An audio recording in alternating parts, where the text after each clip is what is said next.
So I've been asked to talk about citizenship, what it means to me.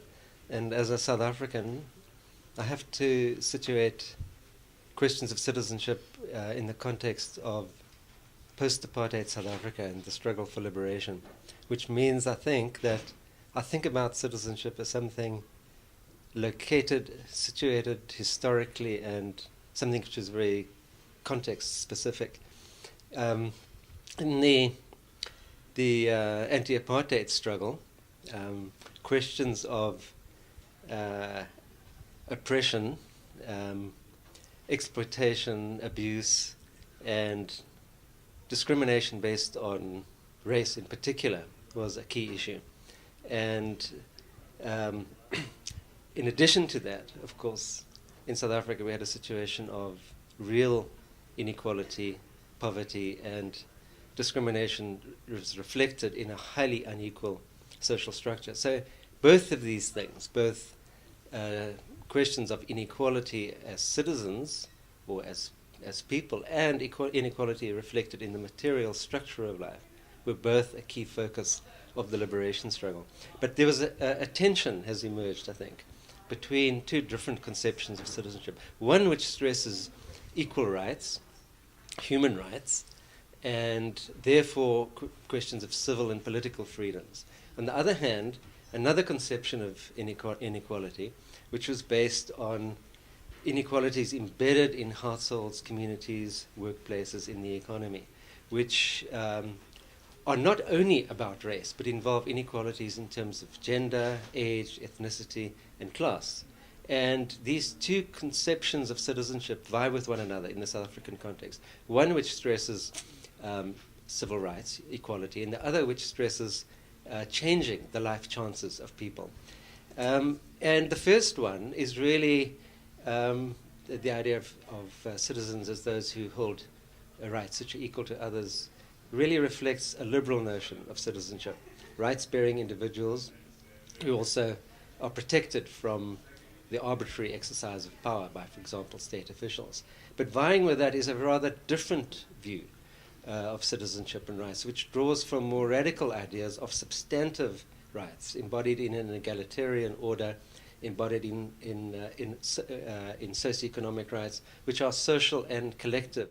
And these, of course, two views embodied in the South African Bill of Rights, in the Constitution. And they're often referred to as first-generation rights and second-generation rights, and they're theorized. Our Constitution explicitly sets out to be transformative. And the question arises, are these, of these two conceptions of citizenship, which is more likely to be transformative in the South African situation? And this raises questions about the wider significance of citizenship in a context like ours. And of course, it's very difficult to eliminate the legacy of 300 years of racial oppression overnight. And we need time to address that legacy. It's a different kind of transformational challenge, which is not just processing the past, but changing people's life chances in the present, which is another way of coming to terms with the past. And these are enormously challenging, given that the legacy of apartheid is very deep poverty, massive inequality, very high rates of unemployment, and a raging HIV/AIDS pandemic, massive challenges to society. And ordinary South Africans are located very differently within the structure, and this affects their conception of citizenship. So, for example, some people are just struggling for survival, others are struggling for jobs, others are struggling for a living wage. The middle class are struggling for better housing. And there's a small elite of people who are struggling to gain access to the commanding heights of the economy through, for example, black economic empowerment. In other words, what becomes very clear in a context like ours, that citizens are highly differentiated from each other. They're not all the same. Even if the Constitution says you are all equal before the law, in fact, we are not equal in our actual life situation. We're differentiated still by race, but also by class, gender, age, ethnicity, and so on. In this kind of situation, people struggle to improve their lives and to realize the rights promised in the Constitution, but they do so both individually and collectively. And this collective aspiration to transform your life means that perhaps the liberal conception of citizens as rights-bearing individuals is perhaps somewhat tenuous or doesn't always apply.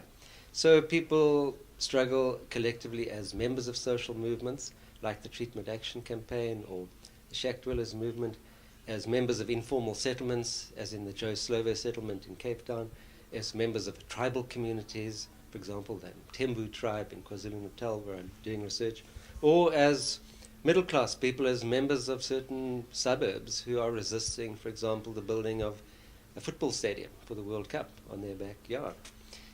Collective forms of struggle, attempts to improve people's life chances or gain access to resources, can be involve peaceful protests, for example, or petitioning your MP, but they can also be exclusionary, as when access to scarce land is offered only to members of a particular group, a particular tribe, or whatever. They can be quite violent, as for example when trade unions act against scab workers during a strike, and they often don't involve a consensus around what it means in practice to be a South African citizen. The big question arises, which is how particular kinds of institutional orders or particular kinds of organization and mobilization influence those processes and outcomes. And that can involve formulating versions of citizenship, elaborating them, shifting between them. And I think questions of how a particular version of citizenship comes to be dominant get raised.